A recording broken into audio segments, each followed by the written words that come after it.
Is everybody ready, Susan, including you?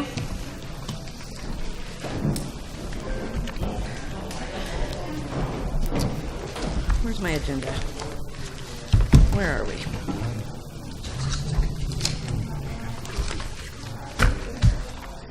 Well, yeah. Are you doing general? You're not doing general. We're doing that, right? Because we already have general. We're just continuing yesterday. Yeah. Yeah. So I don't think you need to do a whole nother set. No, I don't think so. Unless you want to hear it. Sure. They might have new names for it.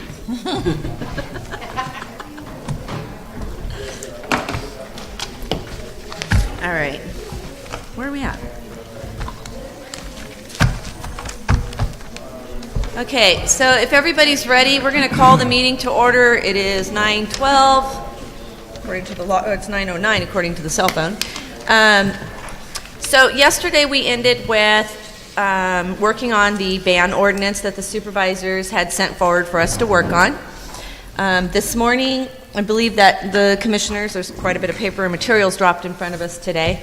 We're going to discuss, Tim had wanted to discuss his alternative 4 suggestion. So we're going to open up and start with working on the alternative to the ban, correct? That sounds good to me. Okay, so do you want to start with your discussion and then everybody else can weigh in? Yeah, it'd be great if I could start off, and then if we could go through.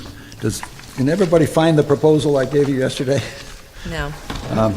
I've got more copies. I have it, I just have to find it. Yeah, put it on time. Okay, thanks. Yes. Oh, Thank you. I am sorry. Now, I'm going to say if you could all stand, please. No, we're continuing yesterday's meeting. Okay, very good. Okay. I pledge allegiance to the flag of the United States of America, to the republic for which it stands, one nation, under God, indivisible, with liberty and justice for all. Thank you, Susan. I appreciate that. We were all studying last night, no sleep. so in preparing this, when I saw alternative 4 in the EIR, I thought, now here is perhaps a vehicle by which many people could agree to the continuing of some regulated commercial medical cannabis growth in the county. And why am I looking for something like this? Why am I looking for something that people might agree on? I have to give a little preamble here. Forgive me. I think a summary of what the sheriff said yesterday is something to contemplate. I do believe that there is a major difference between the legal regulated grows in the county and the illegal grows. I also believe that a ban is not going to get rid of the illegal grows to some extent it will, but certainly won't get rid of a lot of them. A ban would also do away with a lot of the funding that the sheriff will be getting to enforce the law against the illegal growers. And as he pointed out yesterday, he's had no criminal involvement with regulated grows. All the criminal involvement has been with either no registration or registration people who had been denied. And he is estimating that we currently have around, and he said this was a guess, around 1,200 illegal grows in the county. I certainly am not a Pollyanna when it comes to saying that, every legal grow is a perfectly run operation. We have seen on the Planning Commission when appeals have come before us that sometimes the conditions on legal grows can be pretty abysmal. And of course, we're seeing the ones that are the applications being denied. But I'm sure that on illegal grows, we have a major problem in the county. So I give that as a background as to why I'm trying to find a solution that is a true compromise, that isn't giving anybody anything, but is reaching a compromise solution where we will still have funding not only to go after the illegal growers, but funding for the rest of the general fund, which, as the auditor controller said in yesterday's enterprise, is essential for this county at this moment. But the money is secondary. It's finding a way that people can actually compromise. So with that in mind, I looked to alternate 4 in the ERA, and I found many questions when I did that. I couldn't really tell what restrictions would be placed on the grows that would be permitted under Alternative 4. So I've tried to make it more, tried to keep it still at a policy level, but fill it out a bit so that people would know if they voted for Alternative 4, really what they were going to be getting. And with that in mind, fellow commissioners, I'd like to start going through each of the provisions in here, and I would appreciate any. I am not certain that all of these provisions are good. Particularly the one about having more than one grow on a particular parcel, and we'll get to that later on. But it's just an example of we need to discuss these things. Okay. Okay. So before you do that, yeah. Can I just poll them and make sure that they're in agreement that they want to discuss the alternative that you wrote? Sure. Okay. I certainly do. Okay. I'm willing to discuss the alternative that you wrote. Sorry. I'm fine with it. Okay. Thank you. All right. That's a good thing to do, though. It is a good thing to do because they may have said we don't want to talk about it. That's right. Okay, number 1, the way I've written it is once state certification under Business and Professions Code Section 26062 becomes available, and after a reasonable time to obtain certification, only cannabis cultivation activities certified by the state as comparable to organic would be allowed. Now that's a lot more verbiage than that. Which one are you reading from? I'm reading It's from on my page 1 and my it handout. goes over to The 2. 27th? From the The 26th. 27th or the 26th? No, That's the old one. That's over. no, wait a minute. This is the thing for the ban statute. This is the thing for Alternative 4. Thank you. So it's the 26th. The one that has the date of the 26th on it. Thank you. I have more copies, so if you can't find it right away. Did you put copies out for the public? I did yesterday, and I didn't. Is there any, do you have a copy? I have. Don't see any up on the podium. No. Yeah. Yeah, I put out 30 copies yesterday, and my printer is overheated. I have, if everybody on the commission has a copy, here you go. And sure. He put it on the podium for the public yesterday. I could, Yeah, do you have another better chase copy? her. There's one right here. Yeah, okay, fine. Oh, yeah.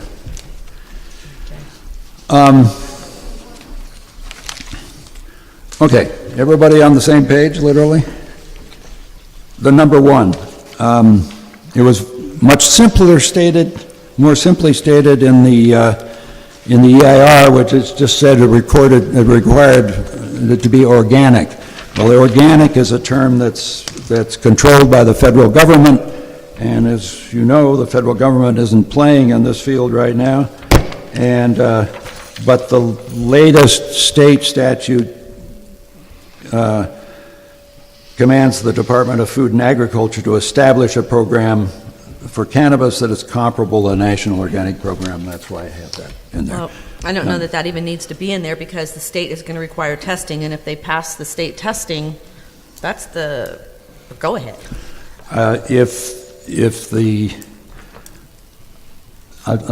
To be completely honest, I thought I didn't want to draw back from something that was in the EIR Alternative 4, but if the commission does not think that needs to be in there, I just want to doesn't inform the commission that under 26062, the state has until January 1st, 2021 Yeah. to develop that. Okay. I felt So that's since fine. since the state Thank you. is requiring this to happen, it probably means something. Well, if it's not till 2021, leave it in there. Okay.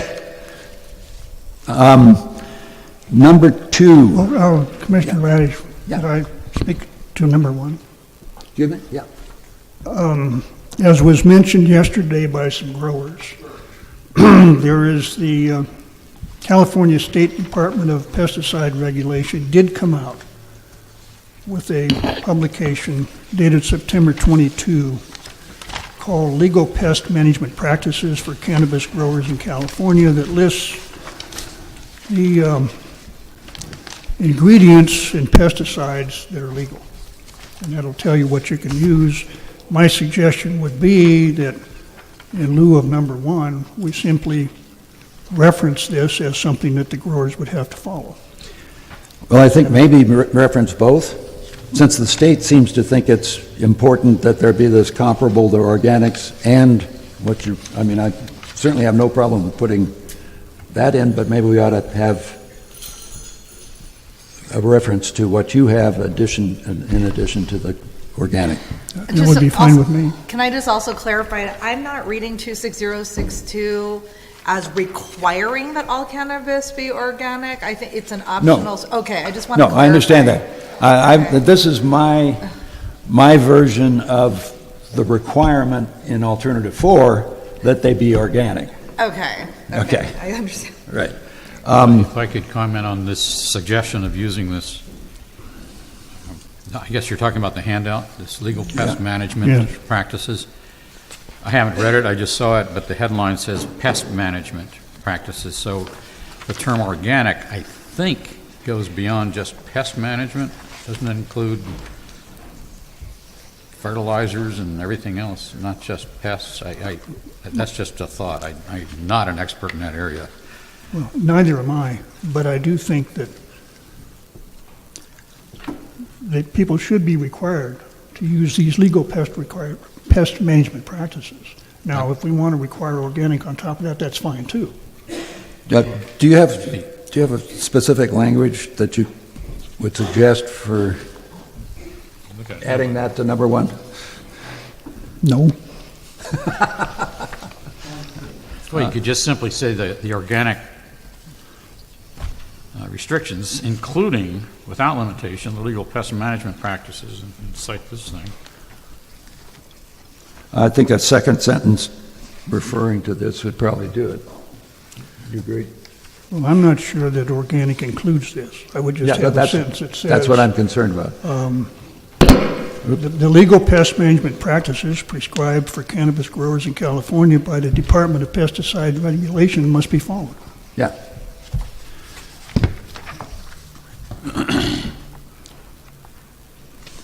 I have no problem with that. So just for my clarification, we're going to just stick with the minimum, the pest pest regulations, we're not requiring organic? No, we're adding a second sentence to what's in mind that's going to say, the legal pest management practices for cannabis growers in California issued by the Department of Pesticide Regulation also applies. Correct?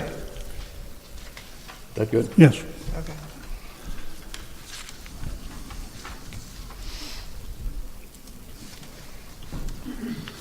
Okay. Yeah, I know, but I don't know where mine is right now. Okay, number 2. Again, this is longer than what it is in the ERA. It said rural residential RR would be removed as an acceptable zone, but it didn't say removed from what. And I thought it would be clearer if somewhere in here we indicated just what zoning was permitted under the 2016 proposed ordinance and the urgency ordinance. So that's why this first sentence in there is that expository sentence. Then I did not see, as long as we had rural residential would be removed as an acceptable zone within which outdoor and indoor, and I added commercial cultivation could occur, I didn't see why we didn't just end it there, because we're saying it could not occur. And I understand that this is an immense hardship on many people, and some people in 20-acre properties just happen to be zoned rural residential. But I believe that to reach a compromise that makes sense and be effective in dealing with many of the problems that the county's dealing with right now with cannabis, that this is something that we need to have in here. Open to comment. There was a speaker yesterday who mentioned or questioned, I think it was our zoning of a 160, I think. He said it was a 40, but he had 160 acres. That to me would be, at least on the surface, it would sound like the ideal place to put a cannabis farm. Well, I'm wondering if there are places in the county that really shouldn't be zoned rural residential, and if there is, why people could ask for a zoning change, correct? That might be the best answer. So yeah, just eliminate RR altogether. Any comment? Other? I agree with removing RR. Okay. So just to clarify, what we're saying is that outdoor and mixed light cultivation would be permitted in the U, RA, GF, A1, and AP zone. No. As subject to restrictions that all we're doing here is Well, right now, just eliminate- identifying the zoning. Just Right now, that- we're identifying what was in the ordinance, and right now we're taking out RR, Right. and we move on and we do other restrictions. Okay. I wanted to make sure that we were, because it says outdoor cultivation, but we also have what we call mixed light cultivation. Okay, let's add that. Would that include both of those categories? Yes. Okay.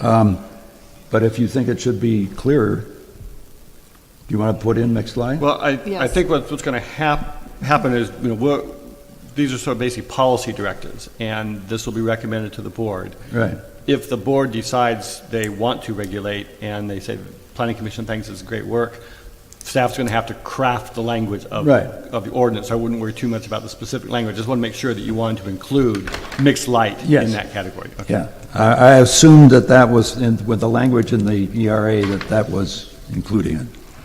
Okay. I'm going to reserve my comments until you go all the way through this. Okay. And I'm going to make notes as we go along, because one decision could affect another decision down the line. That's fair. For me. And nobody else is bound by saying it's fine with me. Okay. So, number 3, the ERA just dealt with RA parcels in number 3. And I assumed that what was intended was that additional restrictions would be placed on parcels in all remaining zones in which commercial cultivation is permitted, including allowable residential agriculture RA parcels. So, and then outdoor cultivation would be conditionally allowed on parcels of 10 acres or more with 200-foot setbacks from property lines. Indoor cultivation would be conditionally allowed on parcels of 5 acres or more with 100-foot setbacks from property lines. Project-level CEQA analysis would be required for all applications received for parcels zoned RA. So this is basically from the report, but it makes it clear that these restrictions also apply not just to RA, but to the other zones in which growing is permitted. What's the purpose for requiring CEQA?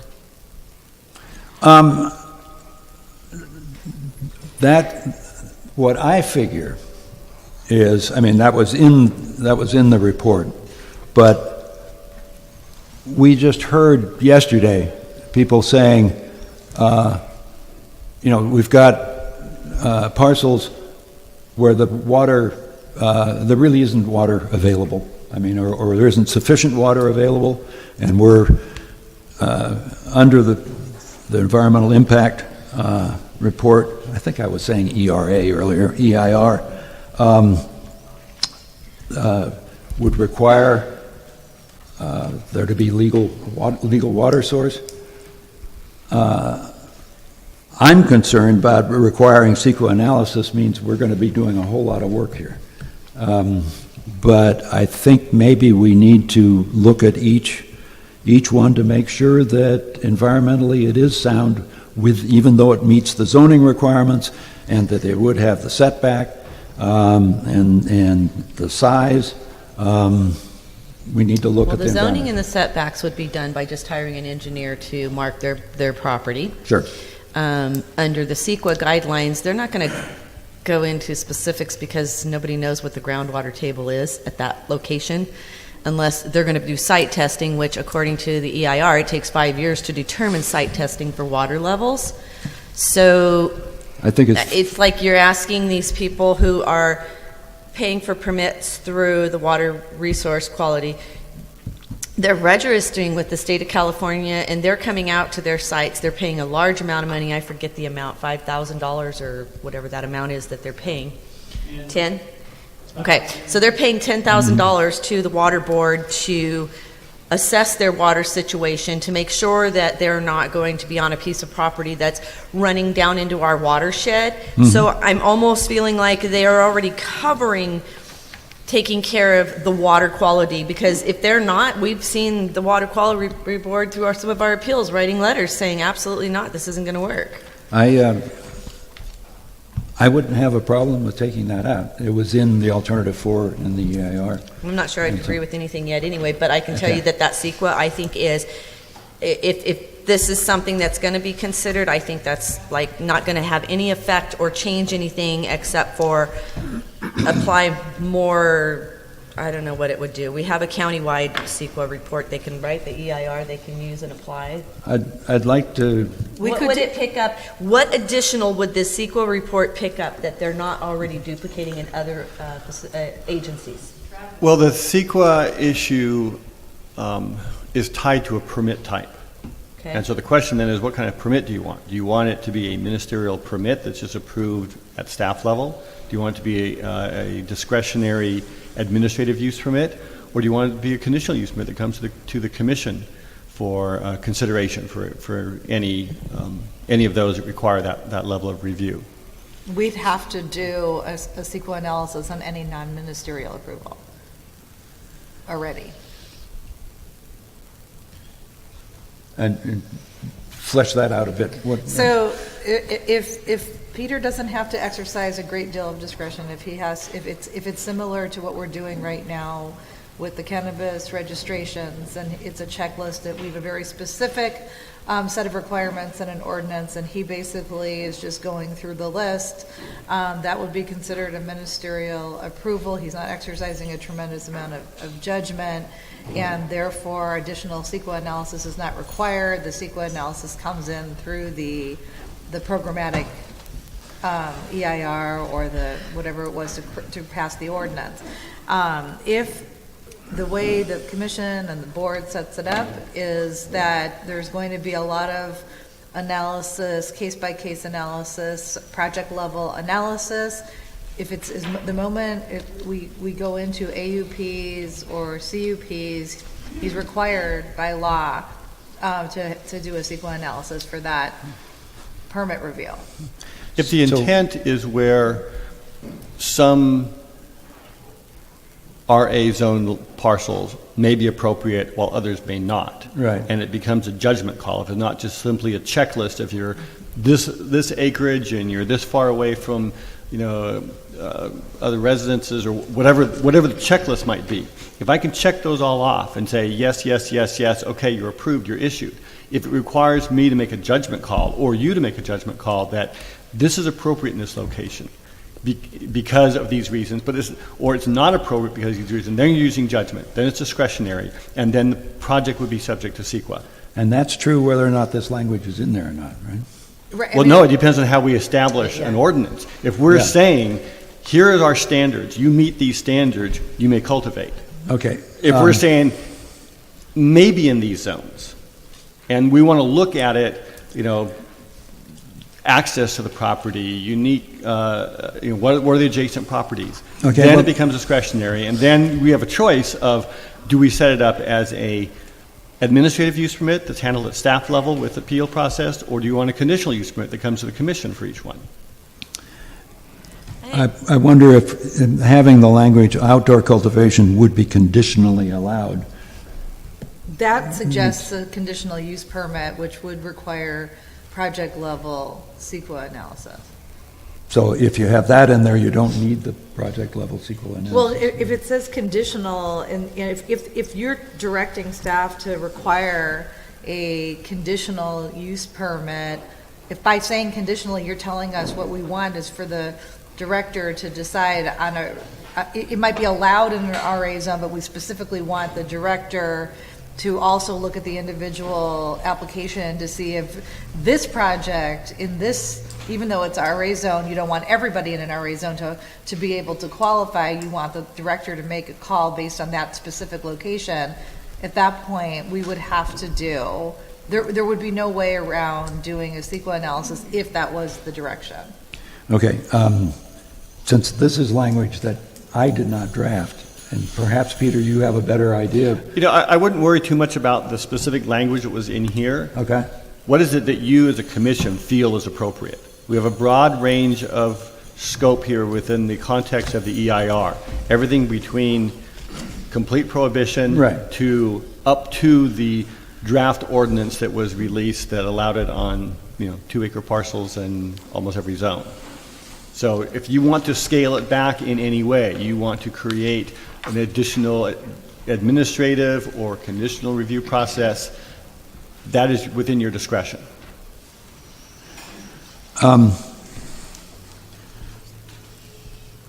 My thought, and as I say, I'm not set on any of this, is to eliminate the word conditionally in that outdoor cultivation would be conditionally allowed, because that sense is applying to not only RA parcels, but all the other zones. And take that word out there, but leave the project level sequence analysis sentence down there applying to the RA zones. Because I think the RA zones are going to be more sensitive than the other ones.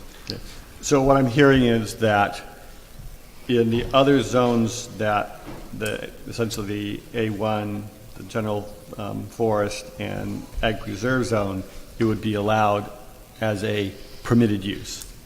That- If you meet the other criteria. Yeah. In the RA zone, you would want some type of discretionary review?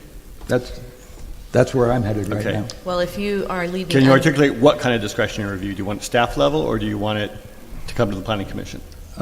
I'd say staff level, and then if we have it staff level and you determine there is, There is an appeal process for an administrative use permit. well, then it would come to us, right? If they appealed the decision. Yeah. And unclassified? Well, Why are you leaving unclassified. that out? Because that's next Because- to homes and residences too. Because number 4 says cultivation will be allowed on unclassified parcels only with additional project-level CEQA review and an appropriate change in zoning with the additional restrictions set forth in 3 above. So they have to do the change from unclassified. What are you changing them to? That's why the word appropriate is a... So you're not allowing them to grow in unclassified, but you have it in unless- up here. Unless they change. Number 2 is, it allows it. Well, I think number 4 is Okay, specific. let me read number 4 again. And for the rest of the commission, we haven't just slipped by number 3. That's still Well, available. I have some things to say about You're number lying 3. away. Okay. Okay, with respect to number 3, which would allow commercial cultivation on rural agricultural parcels, I think the RA zone should be removed, just as the RR zone should be removed. These are still residential areas. I don't think this activity should be taking place in residential areas, whether it's RA or RR. And to go into a little bit why I think that, you know, the voters have already spoken on this subject of regulation, and they rejected it when they rejected Measure D. And so I think that if we're going to have an alternative that embraces some sort of regulation, it's going to have to be fairly restrictive. And this is one of the things that ought to be restricted. It's Well, also true that the same pressures that led to the urgency ordinance, which is a scarcity of land around this county in which to grow because every county around us has banned it effectively, are going to continue. And that's another reason to be very careful if we're going to have any regulation here. And so my recommendation would be do not allow commercial grows in RA zones and limit it to, my preference would be M zones, but I could live with including A1, AP, and GF. Can I Yeah, go put ahead. my 2 cents worth in? I happen to have an RA 25-acre piece, but my neighbors have 5-acre pieces, and I have several hidden meadows with water. It'd be ideal for growing marijuana, except for the fact that I do have neighbors. And I'm not about to I don't even want to grow this stuff. I'm just not into it. But I agree 100% with you saying the RA probably really shouldn't have it.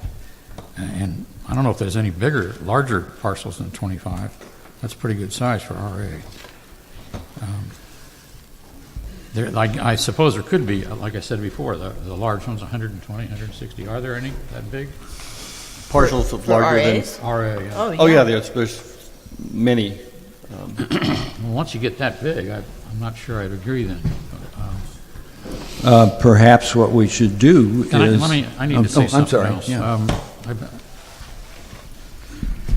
To me, I was an engineer one time, a nuclear engineer. What does that mean? It means I have to think in certain lines and fashions. And I'm not nearly as sensitive as most people. That means I'm insensitive, I suppose. Yes, we got that. I look at this county. I've only been in the county 11 or 12 years, and I didn't.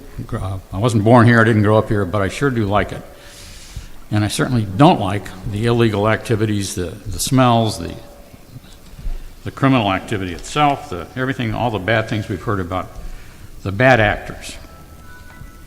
But as Commissioner Leiders has said, this county also needs the money to enforce this. You can't just say the illegals are the only cause of these problems, and if we ban it, everything's fine and hunky-dory. Yesterday, somebody told us that there was $3 or $4 million available from the feds up in Siskiyou County, and Ethan checked it out. And said, We checked it out. Yeah. yeah, and that's not true. It's not true. Not true at I all. got a call from Rick DiBasilio this morning, and he said that he called Siskiyou County, he discussed it with them, and they said that they have not received those funds. They were hoping to, and they have not come through, and they are being told they're most likely not going to receive those funds. Ethan was sitting here during the meeting and pulled it up, and they had received $56,000, which would have been comparable to our 30, based on their forest size. So Siskiyou is saying at this point they don't expect to get any help. And I was supposed to relay that. There we have. So the bad actors are the problems here. I doubt that there's a single person in this room who's in that category. I think everybody in this room wants to do what's best for the county. I didn't write up a beautifully worded thing like Tim did. I just don't have the time, sorry. I think we ought to have a time-limited, very, very restricted ordinance. Give it 2 or 3 or 4 years, as Sheriff Rick said it might take, and perhaps eliminate all RAs, whatever, things like that. One of the things that really bothered me when I went through the EIR and the various comments, I think it was Rob Nelson showed us pictures of his father's property surrounded by farms. Just, I don't know, what is that? More than 6, I think, 7 or 8 or some crazy number. I can't imagine having a nice parcel of land, you're ready to retire, and you get all that. I'm sorry, growers, but that's wrong. It should be spaced out in some fashion. We should look at the overall county and see what can this county handle. What's the total acreage that's out there that you can put farms that are set back, you can't see them, you can't smell them, you restrict all the chemicals, and then once you've got that figured out, once you have that figured out, spread it out in some fashion and not allow that sort of thing. And I don't know how to do that. Tim's 200 feet setbacks certainly goes a long way towards that. I'm not sure it's enough. Not either, because I drive down Highway 4, and I can tell you exactly where I'm going to drive by that the odor hits me in the nose, and I don't see it. So how far away from the highway is it, but you cannot drive down the highway without smelling it? I mean, it's the odor, and I know a lot of people love the odor. That's fine. But for some, and like they said yesterday, it's a perception issue. Who likes it, who doesn't? For the record, I don't like it. Well, and it does, I don't think that matters. I think the matter is it's a nuisance for a neighbor that does not like it, want it, and they don't want their children around it. I get that. For me, let me just finish up one or two sentences. Basically, we're trying to do the ban group. Sorry, folks, that's what you are. You want to do prohibition all over again, and that's a great idea if it would work. It didn't work before, and I think we just have to face the fact. Our auditor controller has just put the article out. I put it out there on the podium. The budget isn't going to make it without the cannabis input. We have to be fiscally responsible and somehow provide the sheriff with enough money to enforce this stuff. It's nice to ban it, but you've got to enforce it. You have to pay people. Otherwise, you're going to have the situation where you go down, you call the sheriff or something, and they just can't come out for a half an hour or an hour, or if at all. You go into the planning, and planning doesn't have people to man the counter. Yet, things like that, we're going to go right back to where we were. And I just think if you do restrict it very, very tightly, give it a time limitation, somehow control the water usage, all those sorts of things. And sorry, it's more like a planning or a study session to me, and I know we're way beyond that. I think the simple solution is that Commissioner Bocelli will become the cannabis czar of Calaveras County and make all the decisions. Mr. Pacelli, in answer to your questions about the number of parcels, we have 255 parcels zoned RA that are 20 acres or greater. There's 101 that are 40 acres or greater, and 21 that are 100 acres or greater. So my goal of having a few plants on that one meadow just isn't going to work. Can you read Well, that, can you read so- that to so, me again? These are registered grows. No, these are just number of parcels in the county Parcels, yeah. Okay, that say are those numbers zoned again. RA. Okay, Those that are 20 acres or greater, there's 255 of them. okay. While we're on that topic, in my particular case, I have the 25 acres, but I'm zoned for 5. So is that language taken into account? This is just raw acreage, It's the full size of the parcel. full size of the Not the parcel. zoning. Not the zoning. Just there, of that 255, 101 of them are over 40 acres, and 21 of them are over 100 acres.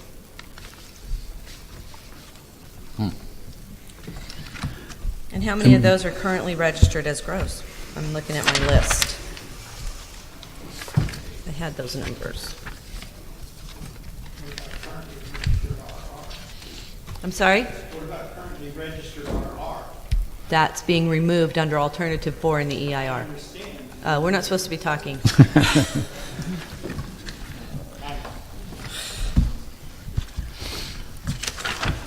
Yeah, where is that? Okay. So in the RA zone, we have 125 registered.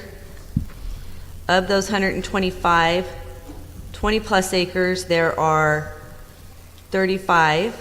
This print is really small, sorry.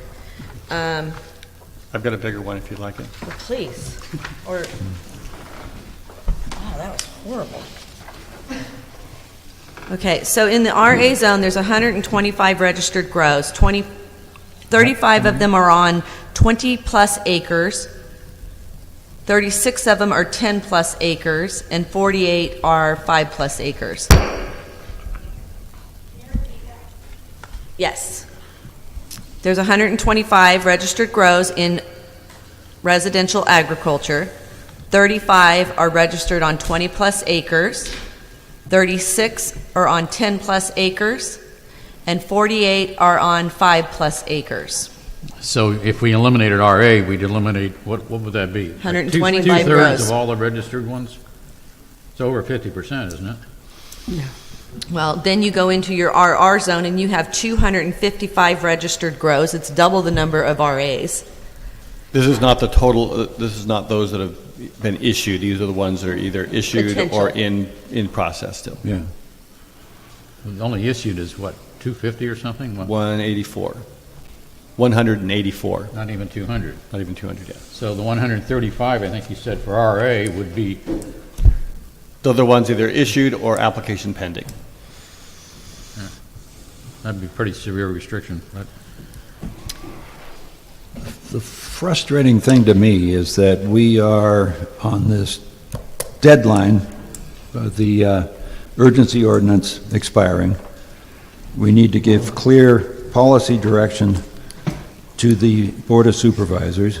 I think Commissioner Pacelli's approach is the ideal approach. You look at each piece of property and you forget about the zoning and see what the situation is and where the neighbors are and this sort of thing. Then you're We're- talking about doing a CUP. And we're talking about needing another EIR, because my proposal, or my elaboration of alternative 4 proposal, as I understand it from the consultants yesterday, we have enough information in the EIR. I mean, it indicates that if you cut it back the way alternative 4 would suggest, as far as residential agricultural, we're cutting back 45% from what would be in the proposed ordinance. So there's a basis in the EIR to do what I was suggesting we do. If we, and Peter correct me if I'm wrong, if we get too far away from that, there's no basis from the EIR to say, oh, well, we've already looked at it, and we can cut things back by 45% of what certain levels were going to be under the proposed ordinance, and have a basis so that the EIR still covers us. I don't know how much farther we can, I guess, we can go, and not require the new EIR to be submitted. Peter, do you have any input on that? I'm sorry, I was looking at the numbers and I didn't quite catch the full question. Oh, okay. Quick question. If we did away totally with RA, we have figures within the EIR to give us a result as to what the 45% estimated reduction if we did away, if we restricted RA the way it's suggested to be restricted. I'm not sure that's necessarily in the EIR, but we certainly have those numbers, or we could generate those numbers. I mean, any combination of zoning, acreage size, whatever kind of threshold that you feel appropriate, we could figure out what that is as far as how it compares with the number of registrants that we have today. And under the proposed ordinance. And under the proposed ordinance, we would have to, and this was the challenge that we had with the EIR, is we don't know how many might want to apply. We know how many are there today under the urgency ordinance, but that was a snapshot in time. There are a number of people that came to our counter and said, I want to be able to grow, and said, well, you can't. You can't until we adopt an ordinance that allows it, and right now the county is going for a ban, so you're not going to be able to grow in the future. Just to clarify the record, But just a second. the numbers we were talking about included the personal and caregiver grows as well. So on the second page of this has the commercial grows. I didn't read those, We had all registration types. but they're broke down. They're broken separately. down by acreage size. On the second sheet of that is the commercial grows. So in the RA zone, make sure I have the right category here, there are, So in the personals, okay, so it doesn't have it by,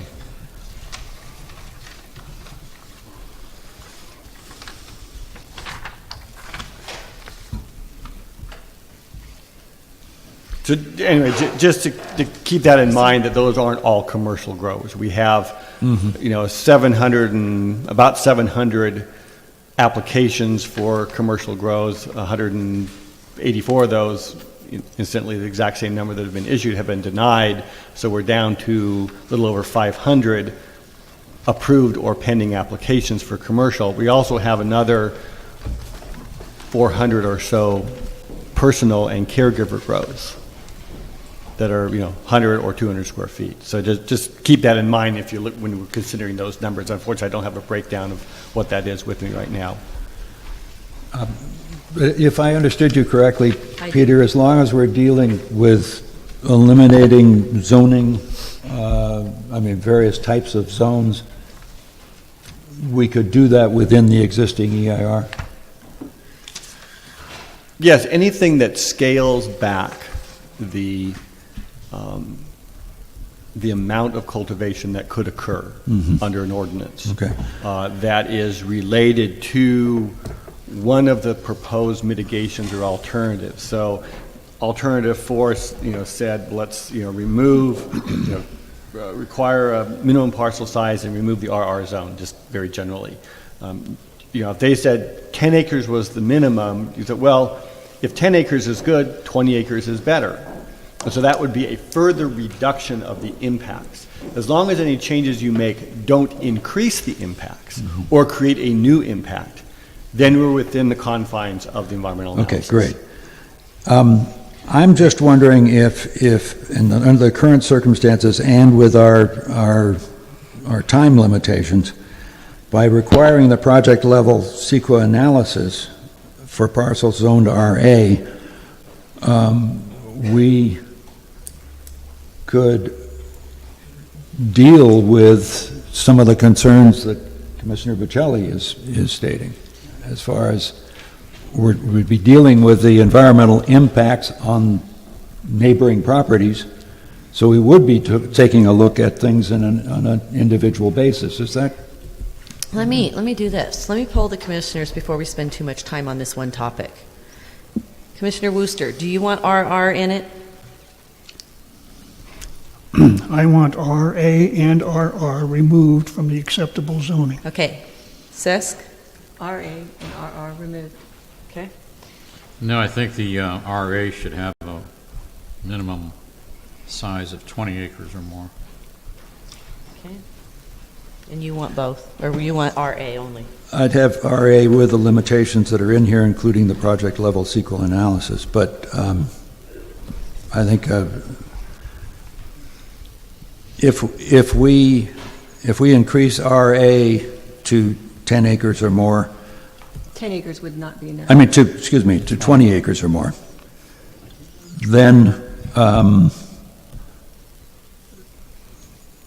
should we have that limitation apply to all these others too? I mean, are there GF or A1 or AP that are below 20 acres?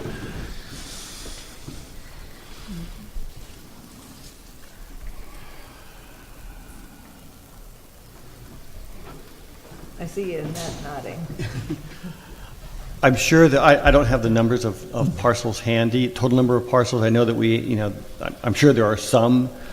The A1, GF, and AP all have a minimum of 20 acre parcel size or greater. AP is 50 acres. Okay. But there are likely to be substandard parcels throughout the county. So I just don't know the total Okay, numbers. well then I'd suggest that we, I think this is your suggestion, Joe, we Can I increase the speak? 10 to 20, sir. Thank you. Well, anytime, you have control. So I have a real issue, and I've always had a real issue going back to January of 2016 before the urgency ordinance went in effect. I read into the record of the Planning Commission back then that I am extremely opposed to commercial activities in residential areas of any kind. These are commercial businesses. They are not residential businesses. They have impacts that are severe. So I do not support any type of growing in a residential neighborhood. At that point in time, I had said it should be under manufacturers and industrial zones, period. Because that's what it is. It's manufacturing, it's industry, it's commercial, it's a job, it's a business, it's a living, it is somebody's livelihood. I get up every day and go to work in a commercial building. I don't get up and go to work in my residence. I understand farming is different and agricultural is different, but through our urgency ordinance, we have declared this not to be an agricultural business. It is commercial. So I am not going to support residential neighborhoods. Now, on the flip side of that, we gave these people back in February of 2016 the go-ahead to start spending their dollars, building out their farms, and sent them signals that said, hey, we like you, we love you, go ahead, put up 8-foot fences that your neighbors are going to have to look at that I think are obscene looking, they're blight. Normally, code compliance would go out to a residential property and say, take that fence down. That is blight in our county. So we created more blight in this county. And instead of code enforcement saying, take down that ugly fence, we said, build it. I don't like the way my county is looking and our county, so it bothers me. But I also don't like the fact that we told these people, build it. You're welcome. Stay here and build it. It's not a fair process. So the code, when you cross both lines, it's not fair to either side of this room. And I would propose that we take a look at the RA and the RR, and we say to these people, you complied with every rule set before you. There are so many of them that did not comply that we have had to sit through appeals, and unfortunately I've sat through the last 2 years, and so has Commissioner Wooster. And we have seen some of the most atrocious damage to our county that you can imagine.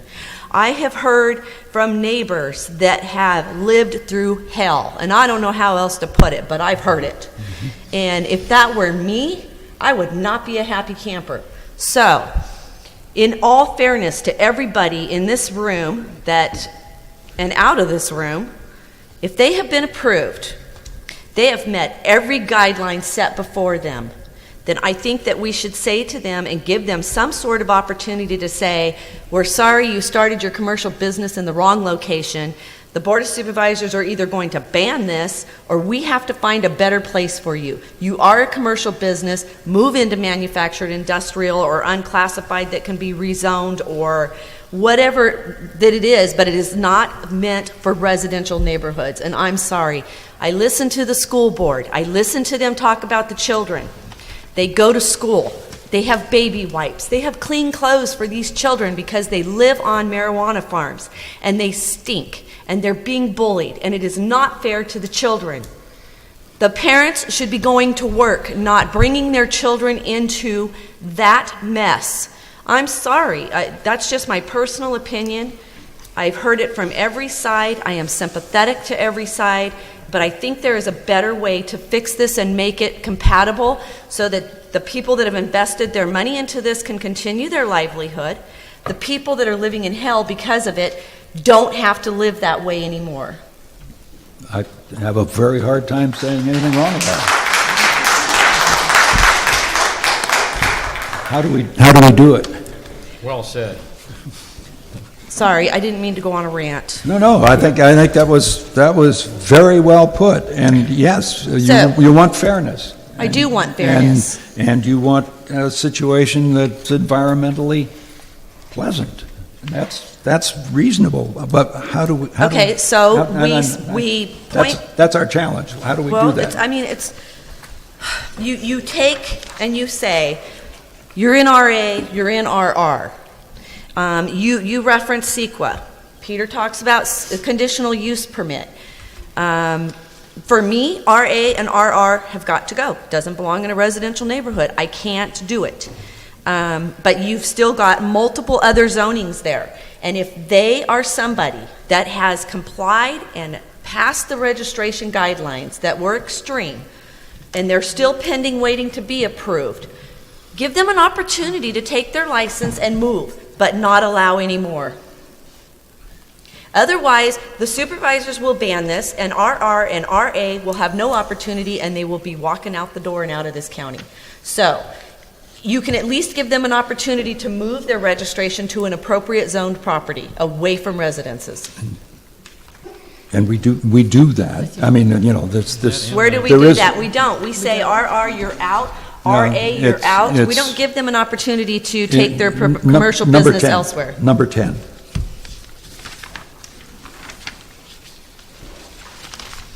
And I don't see number 10 on your list. It's on page 4. I don't, You don't have it here, there. hold on. Okay. Oh, yes, I do.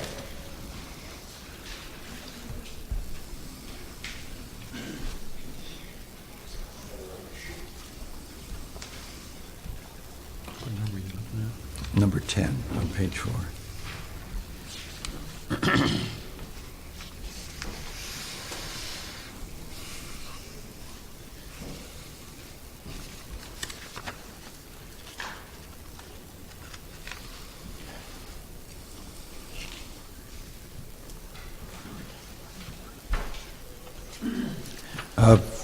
For the audience, number 10 says every compliant farm that is forced to relocate due to the above provisions shall be allowed a single lateral transfer of its license to a property meeting the above standards.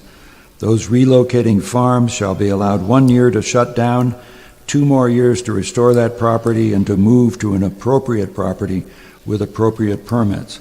If they temporarily have to cease operations during this transition, they can maintain good standing by paying a placeholder fee. Julie? I mean, I think that you can do this. I think it's legal. You have a lot of latitude. Peter? I would want to have some direction just to research amortization and make sure, get the right language for it, but you're allowed to do that. I would agree. Okay. Now, I have real issues with the unclassified zone because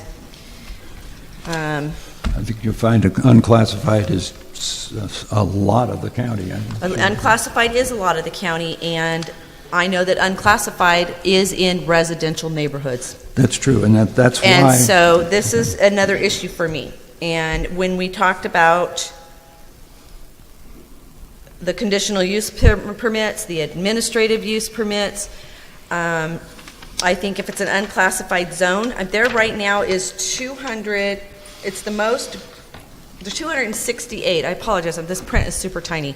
There are 268 registered grows right now in unclassified property. When I look at a map, do we have a map, Peter, of the unclassifieds at all? I wanted one of those, but I don't know if we got it.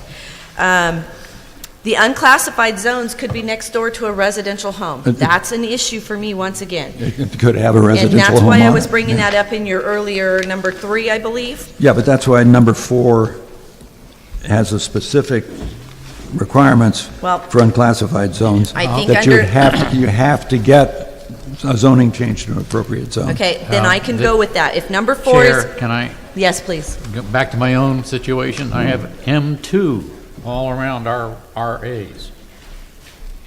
One of the things I don't see in here is a distance provision, keeping the farms themselves away from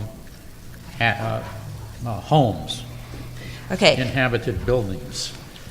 and I've that's, got it, there's a farm about, I think I've measured it at 2,500 feet from my house. okay, It's almost hidden. We never smell it. I don't hear it. My neighbor does hear it, the generator. It's out in the middle of nowhere, but it's sort of hidden. That's 2,500 feet, so it's barely acceptable. And it's, the M2 property is actually even closer.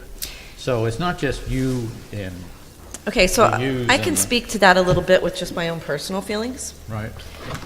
When you buy something next to manufactured zoning, you pretty much know that an industrial business is coming. So, I mean, you could set some heavy setbacks on that. I don't have an issue with putting big setbacks, but anytime you've got a property in a land use zone of manufactured or industrial, I mean, you know something's coming. I mean, that's not a surprise. If you live next to it, you bought next to it, it's not a surprise. It's coming someday. I mean, I wish this county was full of industry. Unfortunately, it's not. It's the only reason I got on the planning commission was to work on the general plan and hope to bring the industry in. It's, I didn't plan on doing this. Has not been pleasurable. It is I an think- industry for you, and I understand that. And California has said it's your industry. I get that. And accept the fact that it's an industry that doesn't belong in a residential neighborhood. So, I mean, I can throw that argument every direction. If I don't live next to it, I have the forest across the street from my house with illegal grows, not permitted grows. We're never going to get rid of the illegals. We can do our best. And I'm hopeful that through this, a lot of that gets taken care of. I suggest that we try to come up with a concept to take the place of paragraph number 3 that would give policy direction in a way that this commission, I mean, it's easy to read the votes about our RA, that this commission could give some policy direction or proposed policy direction to the Board of Supervisors that would accomplish the fairness that you're after with the transfer provisions, and also, to the extent possible, bring in the rather customized view that Commissioner Bocelli would have, that, hey, correct me if I'm wrong, Joe, but I think what we all recognize is there are parcels out there, like unclassified. I don't know how much of District 2 is unclassified. It was just the last time around with the general plan, my feeling was that the people were just kind of lazy. They didn't know what to do with it. They say unclassified, we can do anything we want with it. We need to that's why we have in a number 4 that unclassified parcels have to become I'm something. good with your language And in then- that. I don't know that we need to require CEQA. If they're going to do a zone change, they either qualify or they don't. I mean, is that going to, if you want to do a zone change, you have to do CEQA on the property? Yes. So, okay, so then it's written It's in already there. and it's done. Yeah. Yes. So we have- it's paragraph 3. I get it. If we can do that. You want to speak? I've, Your turn for a rant. I am still in favor of removing RA from the list. Me of too. Acceptable parcels. And if there's 3 of us that are of that view, I think we need to move on. Well, yes, but I don't know if the chair is going to be happy with just removing RA. I want RR and RA out of there, and I want unclassified to be properly zoned, period. Okay, so if we just have, if we're dealing then with GF, A1, and AP. So we need to for see if we have outdoor. 3 votes to remove RR and RA. I believe we had Commissioner Wooster, Commissioner Sisk, and myself, so there's 3 votes. RR and RA are out. I understand. Okay, so now, do we look at the provision of allowing them to one-time move under his number 10? And I have an issue with number 10. Okay? The first sentence is fine. I think that every compliant farm that's forced to relocate should be allowed a single lateral transfer to a property meeting the standards. I do not agree that those relocating farms shall be allowed 1 year to shut down. That's another year of hell for people in RR and RA. And 2 more years to clean it up, that's far too long. I do not agree with that Isn't it either. total of 3 I years? think he means 2 years for the lateral move, because it could take them time to establish a location. And They can have rezone. however they want for the lateral move. Okay? I'm talking about stopping the growing on the RR I and agree. RA. That should happen I understand right away. exactly that. I understand. I think that we're talking fairness here. We don't know when this would come into effect. If we're in the middle of a harvest season, people have invested a lot of money, or they're going to look at this and say, it's time for us to get out of here, even though, I think under the ban ordinance, that if you took the language directly from that, where they have 90 days, we're in the middle of harvest now. If the supervisors pass whatever they do on the 17th, the same rules could apply. There's the 90 days to harvest and the 90 days to clean up, and they'd have to move. You can take the language right out of the ban ordinance. Well, actually, it's already provided for in the urgency ordinance. okay, so I'm seeing 3 votes to not give a year to wrap things up. And we just,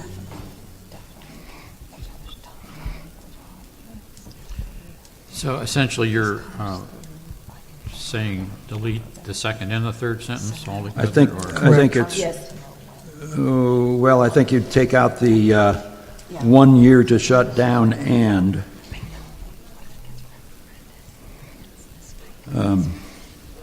because I didn't hear an objection to the 2 years to, I think what we should do on that is the same thing we did with the ban ordinance in terms of remediation. in terms of what? Remediation. Oh, yeah, no, I mean, that's, this is a policy direction, and I just said restore, but that, when this would actually be written into an ordinance, that would need to have all that remediation written in. I fully agree with that. So, as I understand it, Commissioner Wooster, if we took out the 1 year to shut down and that language out of that, well, and the shutting down provisions that are in the urgency ordinance now would cover your concerns on that, right? Well, yes, the urgency ordinance is in effect. Yeah, no, That's I what we have to understand. live with. So, would you have any objection to number 10 if we just took out 1 year to shut down and from number 10? Well, the 2 more years to restore the property. Take out the more, okay. Can I suggest we take a break? It's 10:20, and we're going to have to, just so everybody in the room is aware, we're going to have a long lunch today. I think we're closed, we're going to shut down at 11:15? 11:45. 11:45 to 1:15, just so that you can mentally prepare for that as we go through the day. But I'd like to take a 10-minute break right now, if we could, please. The boss. It's okay, we just wanted to make sure no one took you out. That was the discussion. She's Back. short and she's mean. Oh, sounds like me. I have a suggestion. Okay, we're going to call the meeting back to order so that he can make suggestions. Go ahead. Okay, I think we're going to need to come up with a substitute for paragraph 3. But perhaps we should go on, and it actually makes sense to go on and look at these other provisions, because paragraph 3 is the basic restriction as to what zoning areas, or if we're going to do this on the basis of zoning areas, or if we're going to do it on some other basis, that's a sticking point right now. Okay, so on number 3, I don't know why you don't stick with what the urgency ordinance has in it under the setbacks, because if we're removing RA and RR, we no longer have a neighborhood issue for the residences. And if it's going to go manufactured zones, and when we were going over, let me say this word carefully, asphalt, one of the things that the asphalt allowed for was odors by state law under manufacturing industrial zones. So a lot of manufactured parcels aren't that huge, and I would like to me, that's where it belongs, and I don't know that we need a 200-foot setback on that. So the current urgency ordinance is a 75-foot setback, Yes. and I think that's more appropriate since we're removing it from residential neighborhoods. Now, you're assuming that the zoning makes sense. I mean, that if you take it out from RA and RR, you're eliminating it from residential neighborhoods. Now, I'm in Sheep Ranch. Right now, everything's unclassified except for one. I'd move. Well, District 3 is very pretty, by the way. I just want, zoning doesn't always, zoning of individual property Unclassified doesn't. zoning was also either they're going to apply for zone change, which would make corrections to it, correct? That's not unconditional. The unclassified zone, in my mind, wasn't an automatic because there's 258 grows there in the middle of residential neighborhoods. That zone is an issue. And you said number 4 covers it by saying if it's an unclassified parcel. No, the reason I brought up unclassified is, are we really getting rid of everything in residential neighborhoods and with paragraph 4 by eliminating RR and RA? Yes, because if they're in an unclassified area, they can't meet the criteria, and they're in a residential neighborhood, and they can't rezone it, they're either moving or they're done. But you trust the fact that... Why are you okay with doing that to RR and not RA, if unclassified is very similar in locations? No, I don't understand the question. The question is, you're telling me it's okay to tell people in RA and RR, you're not allowed there. But under unclassified, you just sat next to me and said that's in residential neighborhoods, and you're not okay with saying you either need to relocate the same as RR or RA to another place or get a new zone. Yeah, no, what I'm saying is the growers would need to get a new zone, I mean, an appropriate zone. That's good with me, so why Yeah. do we need to rewrite it? No, I don't want to touch paragraph 4. What I'm trying to say is I don't know that the zoning of an individual property doesn't start with R is necessarily non-residential. I mean, that in fact, is it as residential as some of the RA property? Okay, so... I have an M2 property near me that's 10 acres, and it's nothing but a house. It's a home. How it happened, it's some historical aberration, just the way things went down. So, And of course, all this might change with the new general plan and the rezoning Yeah. that comes after it. So what do you want to redo about 3? Let's get it on and get it over with and move on. Okay. do we want to just limit it to certain types of zones? Every zone that's currently permitted other than RR and RA? Let's see what Commissioner Sisk says. No, if we're gonna do that, why don't we just have it no RA, no RR, and no unclassified? So it has to be classified in order to be able to have a grow on it. Well, that's, paragraph 4 takes care of that, because unclassified makes absolutely no sense the way it is now. And you have, under 4, you would have to have an appropriate change in zoning in order to grow on it. So if you eliminate all unclassified, well, you're just, classified, We're not eliminating it. No, I What think- she's saying, I under think number that's- 4, they would have to either rezone it so that it's in a proper location, not affecting it. yeah, so I mean, eliminating cultivation from unclassified, I think, would be a very broad brush approach that doesn't take into account the actual usage of the property at all. Didn't you just say you would put it in the same classification as RR and RA? Yes. Okay, so she's not eliminating it. Well, but she wants to eliminate RR and RA. I thought you wanted to eliminate unclassified. But, I wanted, it has to be classified in order for someone to continue to grow on it. So, That's number 4. I'm starting to feel like the old who's on first routine. Okay, so... Specifically, what is your problem with number 3 so we can fix it for you and move on? Okay, I was speaking to your getting rid of the 200-foot setbacks, and I just didn't know if that was a... Okay, well then the let's thing do to this. Let's stop. Do you want to keep the 200-foot setback or change it? I want to keep it. Okay, you? keep it. You? I think it's fine. 3 votes, done. Okay. Thank you. We Okay, can move on? so with 3, do we want to just list the zoning areas that, other than RR and RA, that are listed up in number 2? So in other words, it would be U, GF, A1, yeah, as far as outdoor commercial cultivation. It would would not apply be- And then U would be subject to number 4. That's just a list of where they are currently permitted under the urgency ordinance, and I'm eliminating, oops, I didn't mention AP. So do we want to just say,